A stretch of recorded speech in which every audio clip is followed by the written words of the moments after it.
এবার এই জন্মদিন এমনি এমনি মহোৎসবে পরিণত হয় না। তখন হয় না যখন কোনো ব্যক্তি রাজার রূপে বা কোনো গোয়ালার রূপে জন্মগ্রহণ করে। তখন পরিণত হয় যখন একজন মানুষ জন্মগ্রহণের পরে এই সংসারকে কোনো শিক্ষা দিয়ে যান। কিভাবে একজন মানুষ গোয়ালা থেকে রাজা হতে পারে, কিভাবে একজন মানুষ অসত্য থেকে সত্যের পথে চলতে শুরু করেন, অধর্ম থেকে ধর্মের পথে চালিত হতে পারেন, কিভাবে অন্ধকার থেকে প্রকাশের দিকে যেতে পারেন, কিভাবে নিজের আত্মাকে পরমাত্মার সাথে মিলিত করতে পারেন।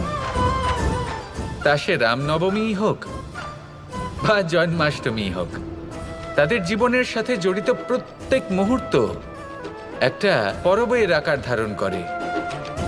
তাহলে আপনিও এইভাবে নিজের জীবন যাপন করতে থাকুন।